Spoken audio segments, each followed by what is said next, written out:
Welcome to the Life Turkey podcast.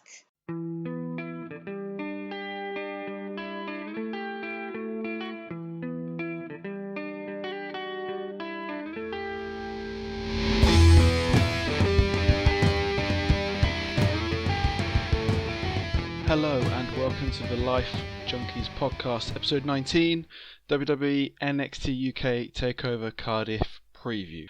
So it's just me this week. With it being an NXT UK preview, I didn't feel much point in bringing Chris on. He doesn't watch it at all.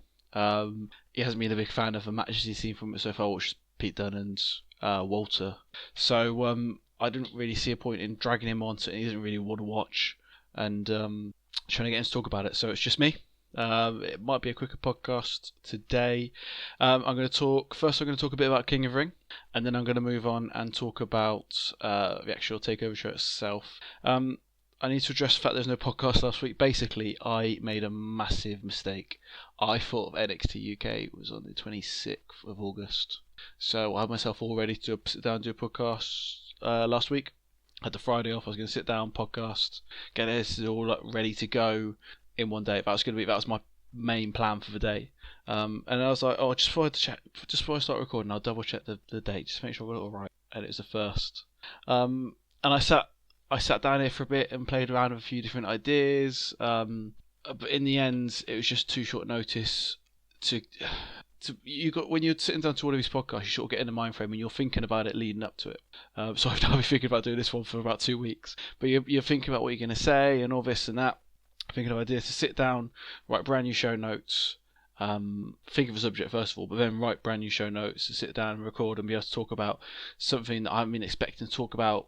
Last minute notice, it just wasn't going to happen. So I just had to accept that last week wasn't going to happen. It's sort of thrown off my schedule a little bit because I'm looking to do a football podcast, my first football podcast at some point. The idea was that today I'd be sitting down to do my review of NXT UK Takeover Cardiff, and then next week I'll be doing the first football podcast. So it's sort of near the start of the season but not on the start of the season. But of course that hasn't happened, and we're going to go straight into, this week is going to be the preview, next week will be the review, and then we'll go straight into the Clash of Champions podcasts. After that is when I'm looking at doing the football podcast. So in a few weeks' time, I think Chris has already expressed interest in doing it with me. It's just if he can actually get it. That's the thing. Chris is always willing, and he seems to really enjoy coming to podcasts. But it's about getting him actually on, because he's a busy man. His work takes him a lot of times when recording. It's times when he's actually out working, so sometimes you're lucky and he's got a hotel stay over after a match or something that I can grab him in. And of course he, like a lot of us, is a family man, so he's got his wife and his 2 little kids, so it's not always easy to juggle it. So yeah, hopefully he'll be able to come on, and hopefully I'll get what I potentially want for the football podcast is me and 3 guests to come on, people of different footballing backgrounds. So for example, I'm a Chelsea fan. I've got Chris is a Barnsley fan, so he's lower league. We'll be talking about Premier League mainly. I'll see how it goes and what people want to talk about. I've got another mate of mine that I want to ask on that's a Newcastle fan, and then sort of anyone else I can think of. I've got a few people in mind, but I haven't really approached anyone yet. Chris is the only person I've talked about it. Anyway, instead of me rambling on about a football podcast, I'm going to stop here for a second and I'll come back and I'll talk about King of Ring. I'll have a little quick talk about the whole thing as a whole first, and then I want to run down the quarterfinal card. Brilliant. This is a Life Turkey podcast. And we are back. So, part 1, King of a Ring. My thoughts on King of Ring. I think Chris said it a few weeks ago. I sort of feel like King of Ring should be a pay-per-view, and it's like all on its own. So you sit there and you have that night, and you can build it up then. You don't need to worry massively about storylines for titles. And hey, have one of your main titles or both your main titles defended on the card. Cool. Even if you just do quarterfinal matches on it, shows like that, and you never get them in WWE anymore, apart from when you get like the Mae Young Classic or the WWE NXT UK title tournaments. You never get this nice tournament feel, and there's a different atmosphere to it because you know you're going to see a few of you guys a few times, and you get the quicker matches generally to start off with, and you can do different things you can with a normal show, and it gets you away from the monotony of the WWE pay-per-views, because they are every pay-per-view is very similar, and the idea is to break it up a little bit and to give you something a bit different. But we'll just do it as it. I don't know what the full plan is, because of course I don't watch Raw or SmackDown, so I don't know if there's a plan that they're going to. I'll just jump on it now, so I've got the page up. Yeah, so they're doing them on SmackDown and Raw. So each week they'll have and then fight the final will be a Clash of Champions. It's just a bit. I don't know. I feel you could be doing more. Again, we'll probably sit down and talk about this on the Clash of Champions, and I might react a little bit next week to the quarterfinals when I preview. Yeah, when I review NXT Takeover Cardiff, then I can talk a little bit about the quarterfinals and the semi-finals go forward, and then me and Chris can finally talk about the finals and who's on it, and if we're happy or not, because we could very well not be very happy with it. As I mentioned, we're at the quarterfinal point already, so I'm not talking about the first round matches. That would have been quite a long card to run down, to be fair, for a podcast like this, as well as talk about NXT Takeover. So I'm quite happy it's worked out quite well if I can sit down and talk about it now. We've got some quite big names out already, so get that page up again. So you've got Cesaro out, Drew McIntyre out, Sami Zayn out, The Miz out, Kevin Owens out. All guys that for me could have won it. And the other guys out are Buddy Murphy, Benjamin, and Cruz, who we're never going to win it. Again, Buddy Murphy needs a bit more time. Shelton Benjamin, he's not really. They're not going to use him going forward, are they? Really, he's there to put over talent, and that's fine. Like, Benjamin's an older guy now, and he knows what he's doing. He's good enough to be. He's 44 now, so there's no need to push him up really, and he can there put on good matches with younger guys and put them over and move them up the card. That's perfect. That's the point of wrestling when you're a veteran. And last you have Apollo Crews, who is in desperate need of some help. But again, you've got to make sure these guys are positioned the right way. If you just chuck it on someone, which we've done it before, you chuck it on someone that's struggling, floundering a bit, and no one takes it seriously. Crews isn't in that position. He's losing constantly, so you wouldn't suddenly believe he's going to win. You then get Jinder Mahal syndrome, where no one really takes it seriously and no one believes it. So but Owens, Miz, Zayn, McIntyre, Cesaro, whether they need it or not, I could have seen all of them winning it, and I think Kevin Owens or Sami Zayn winning would have been brilliant. I'm a bit worried about what they're doing with Cesaro at the moment. He doesn't seem to be getting any form of push. I don't know how they're treating him genuinely on the shows, but I know he's going to show up at NXT TakeOver Cardiff and maybe get involved with that, so maybe he's going to drop down a bit and just chill a bit. But for a guy that is one of my favourite wrestlers on the card, didn't even get a proper feud with Aleister Black. That whole thing was a dumpster fire. Miz, I wouldn't have had Miz win it personally, not because I don't think he deserves it, because I think he does, but I think he was over on his own, and if you're going to turn him heel, use that to turn him heel, brilliant. But as a face, no.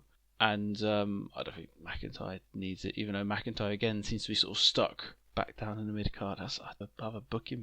Right, so let us run down this card. So first, I've got Samoa Joe versus Ricochet. These guys should be the two top stars. King Joe would be great. It would give him a boost to get back into the main event. Don't think he really needs it. Like, Joe's a scary dude, and all it takes is for them to get Joe to turn on Scary Joe mode, and that's it. He'll push himself back up there. Anyway, this guy, he's been able to get so much over, and he's just such a menacing dude. His promos can be menacing. His in-ring style is menacing. He's just one of those that just naturally has that about him. Even though generally first look at him, he's chubby, but he's got the face, and so no, he doesn't need it, no. And you look at someone like Ricochet, who's getting himself organically. I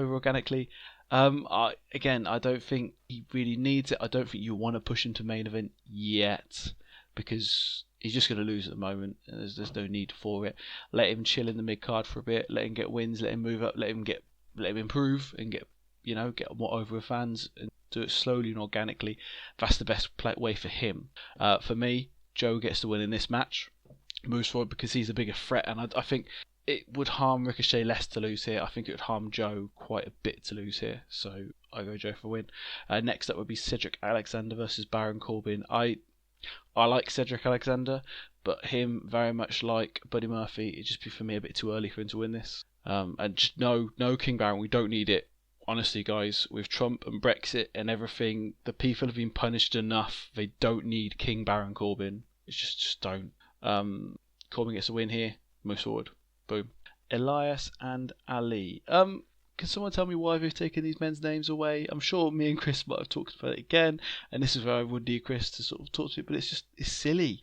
Elias and Ali sound naff compared to Elias Sampson, Mustafa Ali. Like, why take Mustafa away from someone? That name is brilliant. It's Mustafa. Maybe that's the kid in me that loved Lion King, but like Mustafa is a great name. Why just make him Ali? Like Ali, especially when there are so many Alis. Even writing this, I nearly wrote Dele Ali, who is a footballer for Tottenham Hotspur, an English player. Like Ali is such a common name, with Muslims mainly. I'm sure some other people have used it as well. It makes him sound boring. Like, would John Cena have got over if his name was John? No. So why reduce Elias Samson to Elias? If you want to refer to him during matches, Elias and Ali, that's fine. But Mustafa Ali sounds rah. I'm Ali, right, mate? He sounds like, some little kid from around the corner. So Elias has been Shane's golden boy going through. I presume he got his win over The Miz, Kevin Owens. Yeah, through some form of Shane McMahon trickery. I don't think there's any reason for Shane McMahon to screw over Ali. So I think Ali's going to be going to go for wins for this with me. I think Ali could be a real contender to win the whole thing. They've treated him well enough. He's in a decent position where this could be a genuine boost to boost him up the card. If not straight to the main event, then to the upper mid card. That's just under. But would Vince ever book him properly? Not really. But it'd be quite nice to see him pushed up, and he's one of my 3 for the win. All from SmackDown. So the next match and the last match is Chad Gable and Andrade. Andrade, another man who's lost his name. Where have all the names gone, guys? Why have we got one named superstars? Let's look at the superstars. We've already looked at John Cena, Randy Orton. No, that's 2 names. Hulk Hogan. No, 2 names again. Ric Flair. No, 2 names again. Harley Race. No, 2 names. The Rock. Well, sort of 2 words, but it's not really a name. Not a name as in a conventional name. Like if he just came out as Dwayne, I don't think he would have got over as much. Or Johnson. That's not getting over, is it? But The Rock is a moniker. You can get away with that. Stone Cold Steve Austin. Well, that's 4 names for him. But if you take out his moniker, Stone Cold Steve Austin, it's awful. The only people that Batista got over, because first of all, Batista was pretty, and second of all, Batista was a big scary dude. Like he can get away with that. And they did. I'm sure they started to use. They did. No, they did. They called him Dave Batista. So he wasn't just. He came down as Batista, but he came down. They would call him Dave. So Dave Batista. So even he wasn't truly a one-name man. Andrade Cien Almas. That's another great name. That's on the level of Mustafa Ali. And it's Andrade Cien Almas is one of those names which, as a heel, you can have. And Zelina Vega used to do that perfectly. Zelina Vega, who's been reduced to a valet. She was a manager. She was a proper manager. She was the driving force behind him on NXT. On the main roster, she's just a pretty face to stand next to him. So both these guys are great. In need of something to push them forwards. I think Gable is in a slightly better position than someone like Apollo Crews to get that push. I don't think he's been quite as downtrodden as Apollo Crews has. Again, I haven't watched WWE, I can't say for sure. I'd be more than happy for either of these guys to win this whole tournament. For me though, personally I prefer Gable. I think Andrade is in a better position to use the push right now, so he is my main pick. He's my main pick, so that's my top 3. Andrade is 1, Ali is 2, Gable is 3. Andrade is the one that I'm going with. So I might be sat here next week going, oh well, I didn't want Andrade, but Gable was my pick. when both Andrade and Ali are out. But I think both these guys could be main event stars in a few years if they're used properly. And this is what they failed to do over the last 10, 15 years now, is to bring through these younger guys. And then, do you remember there was one of my favourite periods in WWE was the late noughties when they had Punk and Hardy at the top of the card. Now Punk and Hardy were fairly new superstars, but they were superstars. Like they were bona fide by this point. And that feud between the two of them was stunning. But what they did was really clever and great, is they brought John Morrison. Now John Morrison is a guy with a lot of talent. He's not stunning on the mic. That's fine. Like, you can find ways around that. In ring, he was brilliant. And I was never a massive fan of Starship Pain, it was over. And he was over as a guy, and he came out of that music. He had a great entrance. He looked great with titles. He had the look about him. He was that guy where you go, yeah, no, I can see him moving up. And he'd been around, so he'd been in Eminem, he'd been with Miz and Morrison. He'd shown his chops, and he could do his mic work wasn't awful. It was all right, especially if he had someone to play off. And then he'd had a few feuds. He'd been in WWE, ECW for a bit. He'd had a few mid-card runs, and this was the point where they were pushing him up, and they messed it up. And I know he messed up to a certain degree of himself, with his attitude, and letting Melina get into his head, and the issue with just Stratus and all that malarkey. Yes, like, in the words of Vince, Morrison screwed Morrison, but it was really exciting, and that's just a test case of how they've failed to use these stars. Now, Jeff Hardy then went and destroyed himself, and Punk is the real tragedy of the whole situation, because he could be their main evented now. He is the most marketable, most over superstar they've had since John Cena, and they messed it up. But there you go.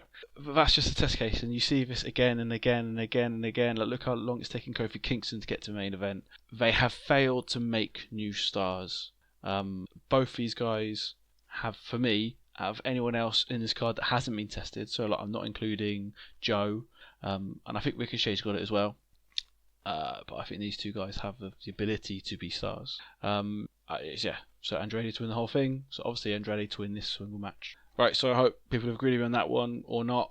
Not really at first, but I will come back. I'm going to take a quick break, and I'll come back to talk about NXT Takeover Cardiff. You're listening to Life Junkies podcast. Right, and we are back now. This is winding up to be a pretty quick. The time will be a lot shorter than yours, because of course I take time to sit between each segment, so I know where I'm editing and what's going on. But I'm sitting at under 20 minutes here, so this might be quite a quick one. But we've got 5 matches on here to run down. So let's start it now. Before we start on NXT TakeOver Cardiff, I'm going to say I'm excited for every match on this card. I think every match is going to be good. I think the dress is very good, but also, being British, I've seen a few of these guys coming up. Noam Dar was a bit before me getting into the British scene, but I've seen Travis Banks on Progress. I've seen Joe Coffey and Dave Masters. Dave Masters on World of Sport. Andrews was Mandrews in TNA, and I've seen him a bit in Progress. Morgan Webster in Progress. Grizzly Young Vets in Progress. Katie Ray in Progress. Tony Storm in Progress. Tyler Bate in Progress. So I'm quite protective over these guys, and I might be a bit more excited than your average fan. If you're American side, you're wondering why you should be interested in some Brit guys coming up. Well, give them a go, guys. Give them a go, and hopefully you'll be impressed. If I had Chris on, I'll probably be saying the exact same thing if I had Chris on the podcast. But Chris, give them a go, mate. Watch it and enjoy it. Just because you don't like Pete Dunne doesn't mean you won't like these guys, because these guys are different. Pete Dunne is something all of his own. These guys, and like, even in NXT, I think British Strong Style have put on some of the best matches. They get what I think is really special about pro wrestling, is that it is a simulated fight. Yes, it is, but you can also be entertaining, and you can be over dramatic about it. And what I don't agree with is that Jordan Grace's comments about she's not an athlete, she's a performance artiste. Well, no, that's too far. But yes, I can see where it is similar, like a play. You are over dramatic and all this and that, and it's not meant to take 100% seriously. But it's just, that's an aspect that you can have Joe and Angle go out there and do an MMA style match, brilliant, and then you can have someone else come out there and do not a comical match. I don't think any match should ever really be comical, but a more performance piece, so to speak. So so let's jump first into the first match, with Travis Banks and Noam Dar. Dar is almost a WWE veteran compared to Banks. Dar, of course, been around on 205 Live. I think at one point he was a 205 Live champion fairly early on. But he then got forever stuck on my mind in his feud with Alicia Fox. I'm a big Dar fan. I've been a big Dar fan for a while. He's been gold on the mic and on commentary in recent weeks, but that's not surprising. His mic skills have always been up there for me. It's just he was given rubbish to work with in 205 Live. Banks is really good. He's ripe to move up the card. I think he's a bit older, but he's a phenomenal wrestler. So it's a really nice mix. You've got Banks is the proper, I think he's a Kiwi. I nearly called him an Aussie without be insulting him. He's a Kiwi, and he's got that decent face feel about him.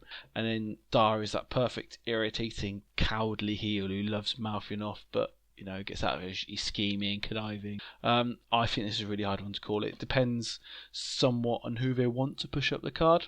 So, for example, if they want someone that's going to be fodder for Walter, then you think Banks would get the call. If you want someone that's maybe going to be fodder for Bate, if Bate moves up, then Dar. But also Dar can move up and be that gateway to Walter while Walter has title. Because I think Walter, I personally, spoilers are coming up for later, but I think Walter's going to keep the title. But anyway, for me, I think you go for Dar in this one. If you're looking to do, you can with two of these. I completely lost my thought.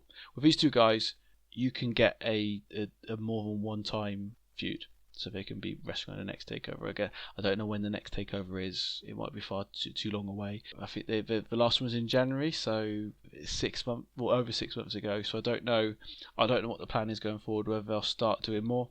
I hope they would start doing more, but it might be just too far away. So but I'm going for a Dar for this one. Just pick one out of a hat. Next we have a last man standing match with Dave Mastiff and Joe Coffey. Now this is a complete change of pace from the previous match, which is a good thing. Like, I appreciate both wrestlers in this one. I fully believe I'll enjoy the match.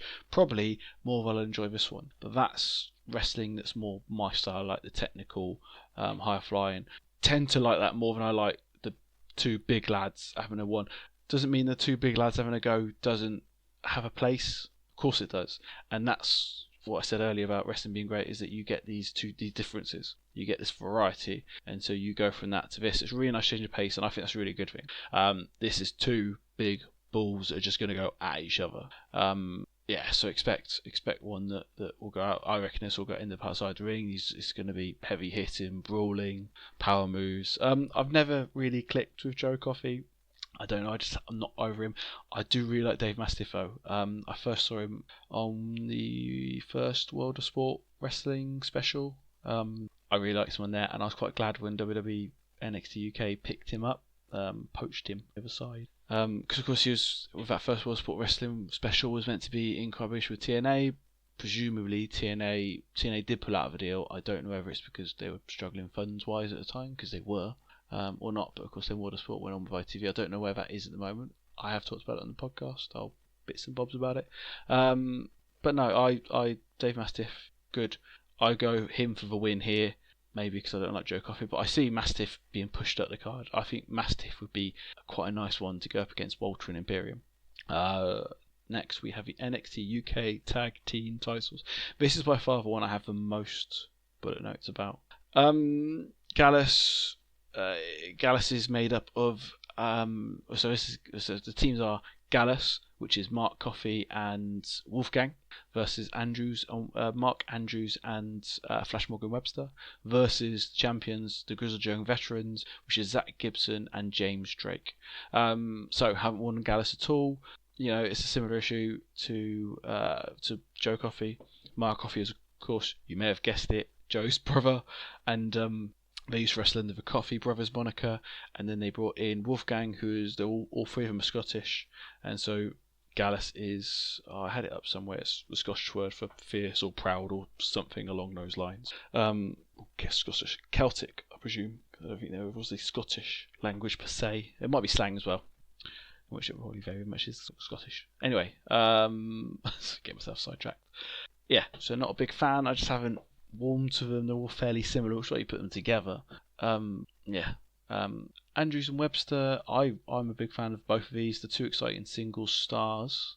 I don't really see a point of them as a team. It seems just to be to get someone, because they haven't really got many teams. They've got the Coffey Brothers, and of course Joe has been in a singles feud at the moment. It seems odd. You'd think you'd have a Coffey Brothers as a team and Wolfgang as a singles, but obviously not. Other than that, you've got British Strong Style, I think, are going. You haven't really got any strong teams there, so while they're building it up, you'll get guys like Andrews and Webster pushed together. Zach Gibson, he's pure heel heat in the UK. Anytime you see him anywhere near the ring, is it 2 weeks ago on NXT UK? or a week after before recording this. So you're watching. It's James Drake versus Andrews. Yeah, Mark Andrews, and James Drake is around the ring with 2 titles, and all you hear from the crowd is "Stand up. If you hate Gibson, stand up." And all the other chants you get, I'm sure many of them with words that WWE having to blur out. His wrestling is great. His promos are pure fire, to steal a phrase from the kids. And his team up with James Drake has been brilliant. They've been successful in Progress, where they took the titles off 2 of my favourites, Jimmy Havoc and I haven't seen the other dude, because Havoc went on to AEW and signed for them. And I was a big fan of it because I haven't seen him for a while. I haven't. Very, very, really nice hardcore team. And Grizzled Young Vets took the tag team titles off them. Had a few feuds, I think, with British Strong Style there. They are great. They're the best part of NXT UK every time I see them, mainly due to Gibson's promos. And I think these guys will be holding these titles for a while longer to give them some prestige. Also, there's no one close to them except British Strong Style, but of course I mentioned British Strong Style. It's a really nice mix of styles in this one. We'll get to see, hopefully we'll get to see everyone showcase what they can do. But you've got the big strong brawlers in Gallus. You've got the young high flyers in, I say not massively young, but the technical high flyers in Andrews and Gibson, and then the crafty brawlers in Grizzled Young Vets. So there's smaller brawlers, because the difference between a powerhouse brawler and a smaller brawler is massively. And you'll get to see all of this, hopefully, on Takeover. So this is the match. And while I've said this before, I don't like 3-way tag team matches. It never really clicks for me. But if anyone's going to make it work, these guys are going to make it work. So I'm looking forward to it. Grizzled Young Veterans with a win for me. We are the Grizzled Young Veterans. I cannot do as that Gibson. Anyway. NXT UK Women's title. Kaylee Ray challenging Toni Storm. I quite like Kaylee Ray. I think she's got a fairly unique look. She's got a bit of an Alicia Fox thing going on. And she's decent on the mic. She's not on Toni Storm's level. Who was it they had her feuding with before? The Chanel girl, the fashionista. She is far more on Toni Storm's level than Kaylee Ray. She's just not. I sat there watching. I've sat there watching NXT because I did a recatch up last night before I sit down to record this of the last few weeks, just to make sure it's fresh in my mind. She's just not got it on the same level, and she's good. She's NXT UK level at the moment.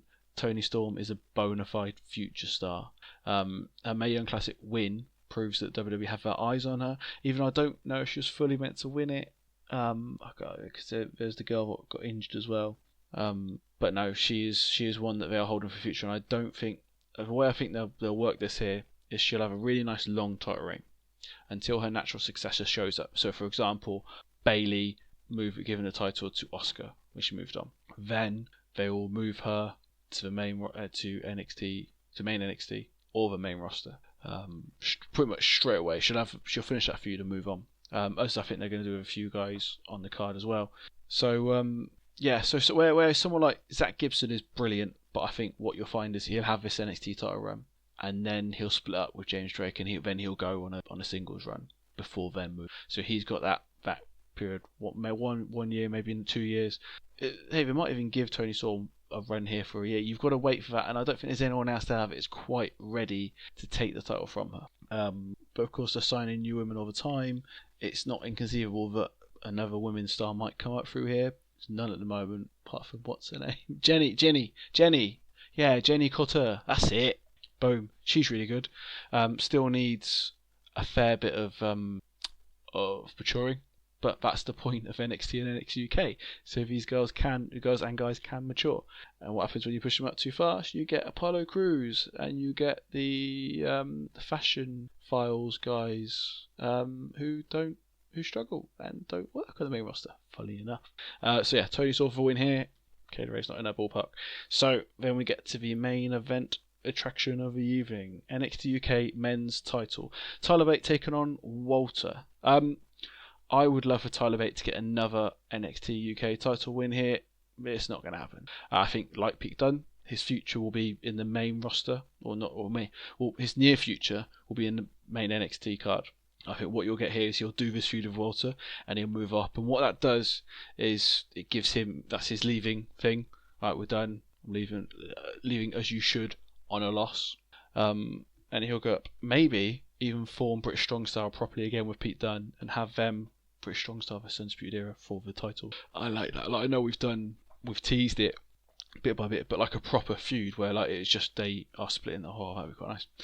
So anyway, but on this end, it gives Walter some more credibility because the two most credible British wrestlers in WWE are Pete Dunne, who had the 500 and stupidly long day title reign, and Tyler Bate, who was the first champion. These two guys have immense credit. They've been Dunne has been on the main roster. He's been on Raw and he's been on main NXT.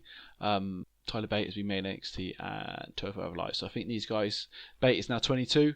He's ready to start moving up the card, and I think the next step up from here is main NXT and with Pete Dunne, because I think that's where Pete Dunne's going to stay now. And it gives Walter then can carry the brand forward as the heel champion, you know, until the next face steps up, which I think in the future will end up being Travis Banks. But that's not for a few months yet, and they'll let Banks again mature on the roster just to get to that level, and then boom. So yeah, my prediction: this is Walter and Imperium winning. Maybe they'll feud for a little bit more. I don't know. What you've got to remember is, especially with the NXT UK men's title, but also maybe the women's title, maybe even if they're feeling generous with the tag titles, but they could always chuck one of these onto a main NXT takeover card, one or more of these, if they want to fill out some space on it and make it a bigger thing. Which is always nice. But I think for these shows, 2 hours long, for about 5 matches works. You can have some quicker matches, and then you can have some longer matches, and they always have a nice spacing to them. Brilliant. So that is the end of my podcast. Usual links, I have forgotten to put them on the bottom again because I am an idiot. So what I'm going to do now is there's going to be a bit of editing. So you'll hear me talking about this, and then suddenly I'll have all the links for you, and I will tell you them all. It's seamless it is. Right, so I definitely didn't just take a few minutes to find the links at all. That's social media links.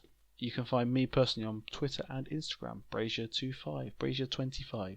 You can find the Life Junkies on Twitter, _Life Junkies. You can also find us on Facebook, Life Junkies 25. That's Life Junkies 25. You can also find all of our articles and other assorted junk on the lifejunkies25.wordpress.com. And back episodes of the podcast are available on YouTube. There will be another video, possibly about wrestling, possibly about Football Manager. But there will also be a playlist to the back episodes of our podcast on YouTube, because that's where you can get them. I don't pay for hosting on the podcast, so if you listen to a podcast, go to YouTube. If you're watching on YouTube and this is your first one, there's a playlist up there for you. Boom. Brilliant. I hope you've enjoyed this one of me on my own. I've been recording for a very, very short amount of time. Haven't even made 40 minutes yet. Cool. So this podcast is probably coming to you about half an hour long, which is fine. It'll make it easier for me to edit. Brilliant. I hope you've enjoyed, guys, and have fun.